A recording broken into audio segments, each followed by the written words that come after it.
Hi everyone, मैं हूँ आरती और स्वागत है आपका स्वाद रेसिपीज में। तो आज मैं आपके लिए लेकर आई हूँ बिना ऑयल के कढ़ाई में बाटी कैसे बनाई जा सकती है। तो ये बाटी बनाने के लिए सबसे पहले हमें गैस के ऊपर एक कढ़ाई रख देनी है और कढ़ाई में डाल देना है आधा कटोरी सूजी।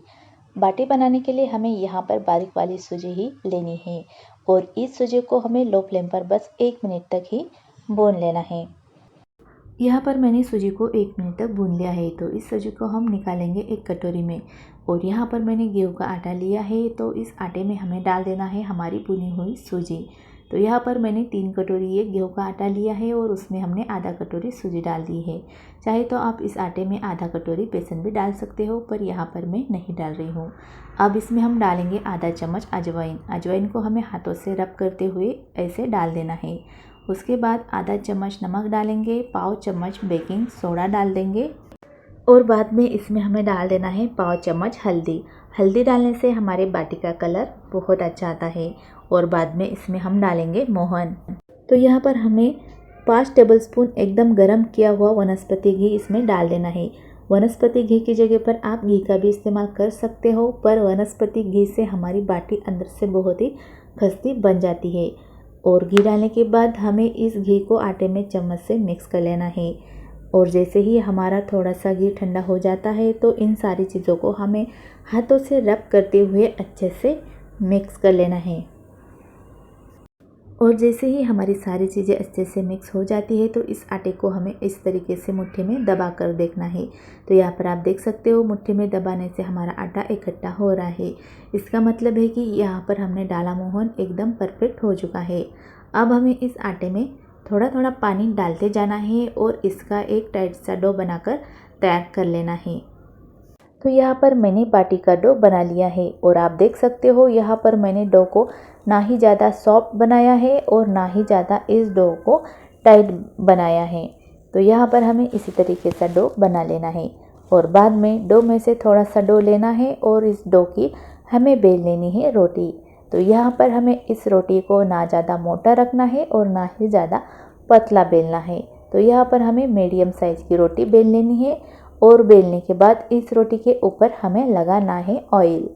और ऑयल लगाने के बाद इस रोटी के ऊपर हमें डाल देना है सूखा गेहूं का आटा और इस आटे को रोटी के ऊपर अच्छे से फैला देना है। और बाद में इस रोटी को हमें दोनों साइड से इस तरीके से फोल्ड करना है। फोल्ड करने के बाद फिर से ऑयल लगाना है और फिर से इसके ऊपर हमें सूखा गेहूं का आटा डालना है और बाद में रोटी को फिर से फोल्ड करना है।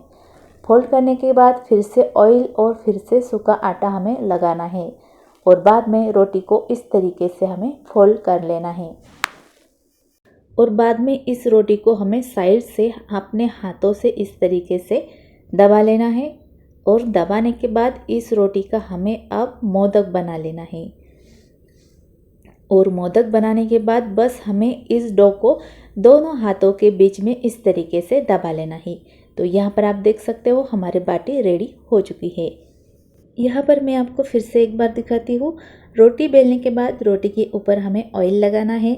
ऑयल के बाद सूखा गेहूं का आटा रोटी के ऊपर लगाना है और रोटी को दोनों साइड से हमें फोल्ड कर लेना है। फोल्ड करने के बाद फिर से रोटी के ऊपर ऑयल लगाना है और ऑयल के बाद फिर से गेहूं का आटा लगाना है और बाद में फिर से इस रोटी को इस तरीके से फोल्ड करना है और फोल्ड करने के बाद फिर से ऑयल और गेहूं का आटा लगाना है और बाद में इस रोटी को हमें इस तरीके से फोल्ड कर लेना है।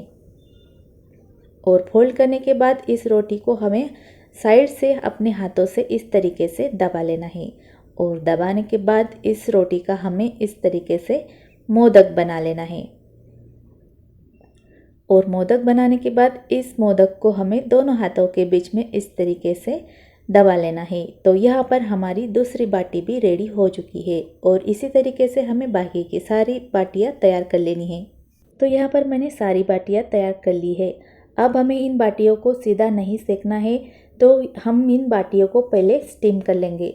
स्टीम करने के लिए इस पतीले में मैंने पहले से ही पानी को उबलने के लिए रख दिया था। पानी अच्छे से उबल गया है तो इसके ऊपर हम एक स्टील की छलनी रखेंगे और छलनी को हमें ऑयल लगाना है और ऑयल लगाने के बाद इस छलनी में हमारी सारी बाटियाँ हमें रख देनी है और बाद में इन बाटियों को हमें ढककर लो फ्लेम पर बस 10 मिनट तक स्टीम कर लेना है। तो यहाँ पर 10 मिनट हो गए हैं और 10 मिनट में आप देख सकते हो हमारी बाटियाँ बहुत ही अच्छे से स्टीम हो गई है। तो गैस की फ्लेम बंद कर देंगे और इन बाटियों को हम थोड़ा सा ठंडा कर लेंगे। अब गैस के ऊपर मैंने एक नॉनस्टिक की कढ़ाई रख दी है। अब इस कढ़ाई में हमें डाल देना है 1 चम्मच घी और घी को हमें मेल्ट होने देना है। और मेल्ट होने के बाद इस कढ़ाई में हमारी जितनी बाटियाँ बैठती है उतनी हम रख देंगे। तो यहाँ पर हमारी 5 बाटियाँ इस कढ़ाई में बैठ गई है। तो इन बाटियों को हम घी में इस तरीके से घुमा लेंगे और लो फ्लेम पर इस बाटियों को हमें 1 मिनट तक सेक लेना है। 1 मिनट के बाद इन बाटियों की हमें साइड चेंज कर लेनी है और चेंज करने के बाद इस बाटी को हम ढककर लो फ्लेम पर 1 मिनट तक सेक लेंगे। 1 मिनट के बाद ढक्कन को हटा देंगे और फिर से बाटियों की साइड हमें चेंज कर लेनी है। तो हमें यहाँ पर हमारी बाटी है एक साइड से पूरी तरीके से ब्राउन होने तक नहीं सेकनी है। ऐसे थोड़ी थोड़ी देर में हमें बाटियों की साइड चेंज करके हमारी बाटियों को हमें ब्राउन होने तक सेक लेना है। तो यहाँ पर आप देख सकते हो अब हमारी बाटी अच्छे से ब्राउन कलर की सेक चुकी है।